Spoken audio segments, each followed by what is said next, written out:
బడ్జెట్లో రాష్ట్ర ప్రజలు ఎంతో ఆశగా ఎదురు చూశారు. ఎందుకంటే వీళ్ళు ఏం చెప్పిండ్రు, ఒకవైపు బట్టి విక్రమార్క సంతకం పెట్టి మరొక వైపు రేవంత్ రెడ్డి సంతకం పెట్టి ప్రజలు నమ్ముతలేరని బాండ్ పేపర్లు పంచారు ఇంటింటికి. చివరికి సోనియా గాంధీతో ప్రజలకు ఉత్తరం రాయించారు. ఈ 6 గ్యారంటీలు 100 రోజుల్లో అమలు చేసే బాధ్యత తల్లిగా నేను తీసుకుంటాను అని సోనియా గాంధీతో ఉత్తరం రాయించారు. బాండ్ పేపర్ మీద 2 సంతకం పెట్టి పంచారు. ప్రజలు ఏమనుకున్నారు, 100 రోజులపై 400 రోజులు అయింది, సరే మొదటి బడ్జెట్లో పెట్టలేదు, ఈ బడ్జెట్లోనైనా 6 గ్యారంటీలను అమలు చేస్తారేమో, ఇంకా 420 సంగతి తర్వాత ఈ 6ని అమలు చేస్తారేమో అని రాష్ట్ర ప్రజలు ఎంతో ఆశగా ఎదురు చూశారు. ఇలా మహాలక్ష్మి 2500 ఇస్తారేమో, బడ్జెట్లో పొందుపరుస్తారేమో అంటే ఆ మహాలక్ష్మి ఊసే లేదు. 2500 రూపాయల సంగతి దేవుడెరుగు కానీ 250. అభి చిన్న కన్ఫ్యూజన్, ఫ్లాట్ కొనాలా సైట్ కొనాలా? కన్ఫ్యూజన్ ఎందుకు, ఒక రియల్ ఎస్టేట్ ఎక్స్పర్ట్ తో మాట్లాడు. ఎలా? బాస్ వాలా బీ ద బాస్. కోట్లతో అందాల పోటీలకు మాత్రం డబ్బులు పెట్టిండు రేవంత్ రెడ్డి. అందాల పోటీలకు 250 కోట్లు బడ్జెట్ లో పెట్టిండు. కానీ 2500 కోట్ల రూపాయల 2500 రూపాయల మహాలక్ష్మికి మాత్రం నయా పైసా బడ్జెట్ లో పెట్టలేదు. చేయూత 4000 పెన్షన్ ఇస్తారు అని ఆశ చెప్పారు. 2023 డిసెంబర్లోనే ఇస్తామన్నారు. 2024 డిసెంబర్ అయిపోయింది. 2025 బడ్జెట్ కూడా వచ్చింది. ఈ బడ్జెట్ లో కూడా లేదు. అంటే సగం పుణ్యకాలం అయిపోయింది వీళ్ళకి.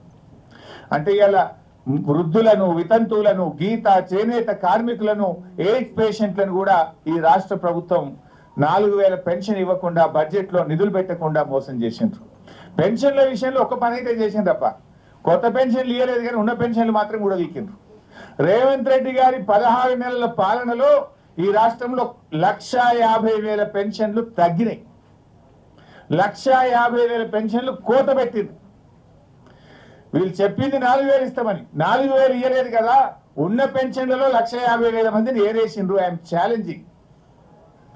తర్వాత పోయిన బడ్జెట్ స్పీచ్ లో భట్టి గారు ఏం చెప్పిందంటే 31,000 కోట్లతో రుణమాఫీ చేస్తున్నామని 2024-25 బడ్జెట్ లో చెప్పారు. 31,000 కోట్లతో చేస్తామని చెప్పారు. ఈ బడ్జెట్ లో చూస్తే మేము 20,000 కోట్లు ఇచ్చేస్తాము అని చెప్పేసారు. అంటే ఇప్పుడు మిగతా వాళ్ళ సంగతి ఏంటి?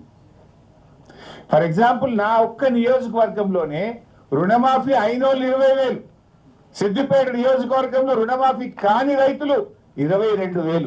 అయినోళ్ళు తక్కువ, రుణమాఫీ కానోళ్ళు ఎక్కువ. కానీ బడ్జెట్ ప్రసంగంలో ఏం చెప్పిండు, ఇక రుణమాఫీ అయిపోయింది అన్నట్టు చెప్తున్నారు. మరి మిగతా వాళ్ళకి ఇస్తారా? ఎప్పుడు ఇస్తారు?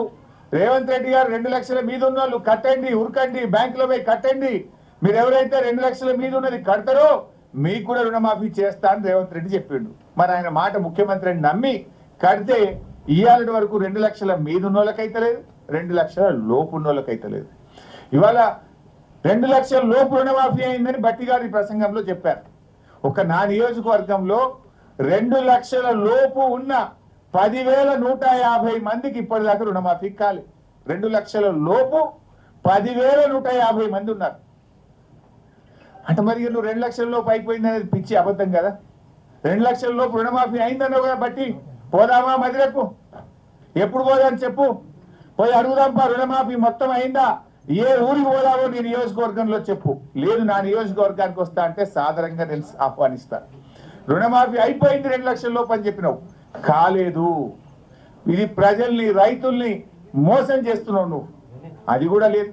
అంటే 2,500 మహాలక్ష్మి లేదు, 4,000 పెన్షన్ లేదు, రుణమాఫీకి కేటాయింపులు లేవు, తులం బంగారంకు కేటాయింపులు లేవు, నిరుద్యోగ భృతికి కేటాయింపులు లేవు.